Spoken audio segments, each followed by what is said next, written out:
In this video, I'm fishing with a camera 1,000 feet deep, and what we saw down there was unbelievable. So without further ado, let's get right into this video. We start our morning heading out of Hillsboro Inlet. Once we get out of the inlet, we make a 10-mile run offshore to a spot we marked weeks ago. Once we got to this spot, it was time to start setting up our rig. The first thing we need is the underwater camera, and this is the most important piece. Next thing we do is we attach a light onto this ball bearing swivel, and then we attach that underwater camera.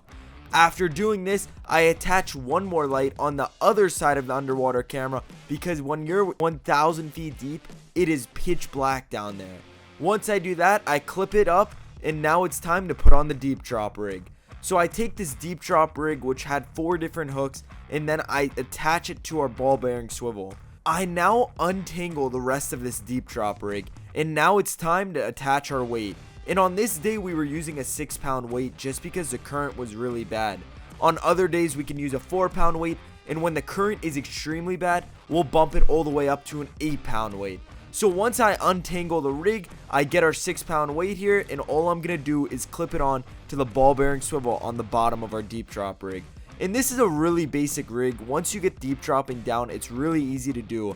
The hardest thing to do when you're out here is finding the right spot. Next thing we do is we get some full squids, and all I'm gonna do is put it right on the hook. There's no fancy way to do this. You just want to make sure it's nice and tight on that hook. Once I attach just one squid to this hook, I do it 3 more times on the other hooks. Now that the deep drop rig is set, all I'm gonna do is place the weight in the water and then loosen the drag on this Tanacom.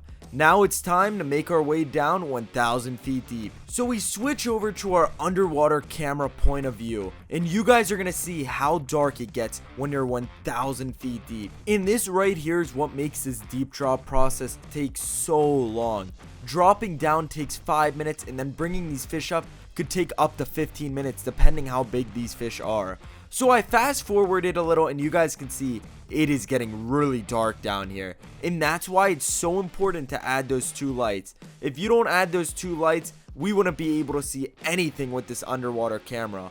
So we're now about 10 seconds off the bottom, and you guys can see it is pitch black down here. So we have just hit bottom, and you guys are gonna see how fast this first fish appears. And deep dropping's all about the right spot. If you're in the right spot, you could come out here and grocery shop. So you guys can now see the first fish has appeared, and these are golden tilefish. They're one of the most prized deep drop fish out here. So this fish was checking out our bait, and then another one showed up. And I would say we're about 850 feet deep right now, and there's a mix. Out here you'll get golden tilefish, and sometimes you'll get blue line. So they're mixed in here. So these tilefish were just checking out what was on our rig, and there was no action right now. Then this one fish swallowed our top squid, and it looks like we had him, and somehow he got right off the hook, which I don't know how that happened, but he did it. So we waited a little longer down here, and it went dark for a couple of seconds. There was no action. And then one of these tilefish came back around and showed up for our bottom bait. So this fish then swallows the bottom bait. You guys can see he was trying to pull it off the hook, and then he swallowed it, and it looks like we had him here again. But for some reason on this day, I think my hooks were way too big, because for whatever reason I could not hook into any of these fish. They kept figuring out a way to pull right off, and right there you guys saw it, he was able to get right off the hook.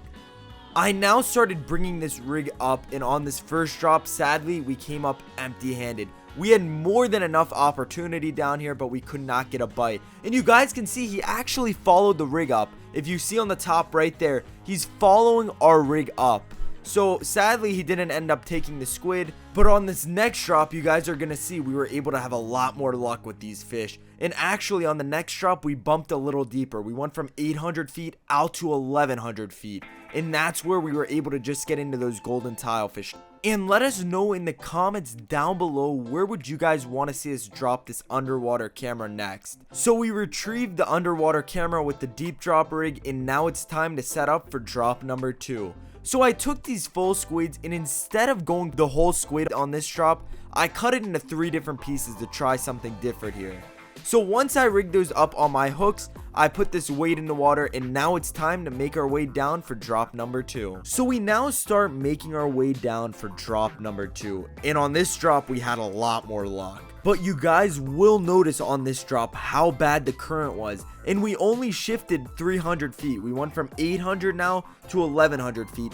And if you guys are enjoying this video, drop a like, it would be much appreciated. These videos take us hours to film.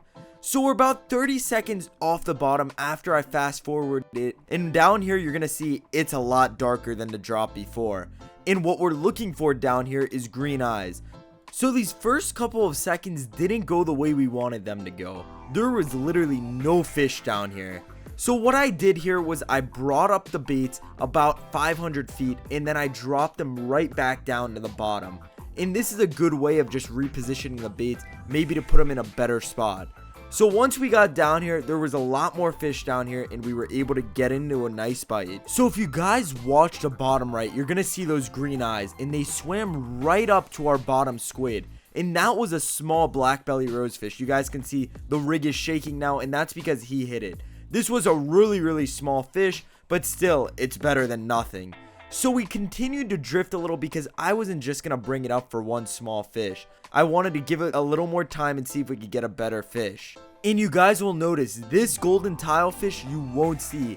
On that 800 foot drop, we were able to see a lot of those fish because they came a little off the bottom. But these golden tilefish will not move off the bottom.